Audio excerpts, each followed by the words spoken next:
Hi అండి, welcome to my channel Joshvika family vlogs. ఈరోజైతే టిఫిన్లోకి అయితే నేను గోధుమ రవ్వ చేశానండి. ఈ గోధుమ రవ్వకైతే ఉల్లిగడ్డలు, పచ్చిమిర్చి అయితే ఒక టమాటా తీసుకున్నాను, అవైతే కట్ చేసుకున్నాను. కొత్తగా ఛానల్ అయితే క్రియేట్ చేసుకున్నామండి. ఇప్పటి నుంచి మీకైతే నేను మా ఫ్యామిలీ అప్డేట్స్ అయితే మీకు షేర్ చేసుకుంటాను. ప్లీజ్ అండి, లైక్ చేయండి, షేర్ చేయండి, సబ్స్క్రైబ్ చేసుకోండి. మా ఛానల్ని అయితే సబ్స్క్రైబ్ చేసుకొని మమ్మల్ని అయితే సపోర్ట్ చేయండి. ఆనియన్స్ అయితే వేసానండి, వీటిని అయితే ఫ్రై చేసుకుంటున్నాను. పచ్చిమిర్చి, ఒక రెమ్మ కరివేపాకు వేసి వీటిని అయితే ఫ్రై చేసుకుంటున్నాను. ఇందులో కొంచెం అయితే ఉప్పు వేసానండి. ఉప్మాలకు మొత్తం నాకైతే ఆ ఉప్పు అయితే సరిపోతుంది. ఉల్లిగడ్డలను అయితే బాగా ఫ్రై చేసుకోవాలండి, మాడకుండా పచ్చిగా లేకుండా అయితే మంచిగా ఫ్రై చేసుకోవాలి. ప్లీజ్ అండి, మా ఛానల్ని అయితే లైక్ చేయండి, షేర్ చేయండి, సబ్స్క్రైబ్ చేసుకోండి. ఇందులో ఫస్ట్ టమాటా అయితే కట్ చేసుకొని పెట్టుకున్నాను కదా, ఆ టమాటాలు అయితే ఇప్పుడు వేసేసాను.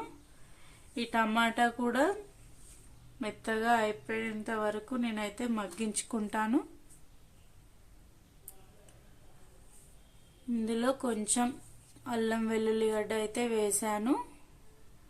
ఇది వేయడం ద్వారా ఉప్మా అయితే టేస్ట్ వస్తుంది. ఇది పచ్చివాసన పోయిందాక వేయించుకున్నానండి.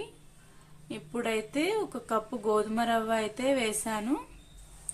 ఈ గోధుమ రవ్వ ఆయిల్లో ఫ్రై చేసుకోవాలండి. ఈ ఆనియన్ టమాటాలలో కలిపి ఫ్రై చేసుకుంటే రవ్వ అనేది చాలా బాగుంటుంది. ఇందులో నేను ఒక కప్పు ఇంకా అరకప్పు దాకా అయితే వాటర్ అయితే పోసానండి.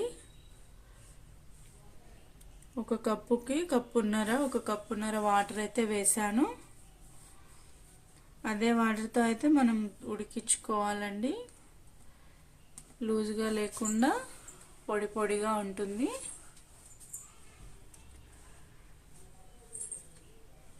ఇప్పుడైతే చిన్న మంట పెట్టుకున్నానండి.